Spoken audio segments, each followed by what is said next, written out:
प्रश्न को आप देख रहे हैं, कह रहा है प्रश्न में 18 को फर्स्ट प्रश्न में कह रहा है कि अगर एक त्रिभुज यानी किसी त्रिभुज के शीर्ष को समद्विभाजित करने वाली रेखा उसके आधार को भी समद्विभाजित करती है तो सिद्ध करें कि वह रेखा जो होगा आधार पर शीर्ष लंब यानी लंब होगा। क्या होगा? लंब होगा। अब कह रहा है त्रिभुज एबीसी में एडी जो है एंगल ए को क्या कर रही है? समद्विभाजित, मतलब दो बराबर भागों में बांट रही है। राइट, कह रहा एडी आधार बीसी को भी समद्विभाजित कर रही है, यानी बीसी की समद्विभाजक है, मतलब ये दोनों बराबर भागों में काट रही है। राइट, आगे कर रहा है इसलिए करना क्या होगा? समद्विभाजित करता तो सिद्ध करना है कि त्रिभुज नहीं, एडी जो होगा बीसी पर लंब होगा। ये सिद्ध करना एडी जो होगा बीसी पर लंब होगा। प्रश्न समझिए, प्रश्न कर रहा है किसी त्रिभुज की शीर्ष को समद्विभाजित करने वाली रेखा आधार को भी समद्विभाजित करती है तो सिद्ध करें कि वह रेखा आधार पर शीर्ष लंब है। राइट, अब करा एडी, अब देखिए अब इसके शीर्ष को समद्विभाजित कर रही है, इसको दो बराबर भागों में आधार को बांट रही है, तो यह त्रिभुज क्या होगा? समद्विबाहु त्रिभुज होगा। अब त्रिभुज जब समद्विबाहु त्रिभुज होगी तो अब ए बी बराबर ए सी, अर्थात दो भुजा क्या होगा? आपस में बराबर होगा। क्या होगा? आपस में बराबर होगा।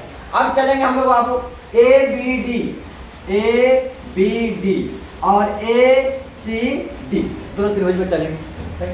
अब देखिएगा तो हमें पहले ही बता चुका है ए बी बराबर ए सी समद्विबाहु त्रिभुज तो ऑलरेडी होगा। बी डी और सी डी और डी सी दोनों क्या है? बराबर, क्योंकि यहाँ कर रहा है समद्विभाजक कर रही है, यानी दो बराबर भागों में बांट रही है।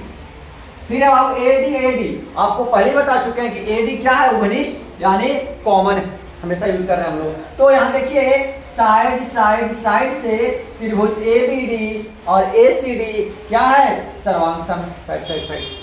अब जब ये सर्वांगसम हो गई तो एंगल ए डी बी बराबर ए डी सी दोनों इक्वल होगा। अब दोनों जब इक्वल होगा आपको पता है कि आधार पर तो पूरे किसी भी सरल रेखा पर एक कोण बनती है 180 डिग्री बनती है, 180 बनती है।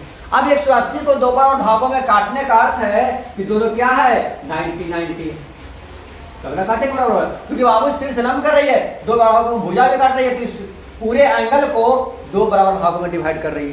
राइट, तो यहाँ 90 होगा, अर्थात सिंप्लिसिटी से एंगल डी यहाँ भी 90, यहाँ भी क्या है? 90। जब 90 है तो ऑटोमेटिक क्या होगा?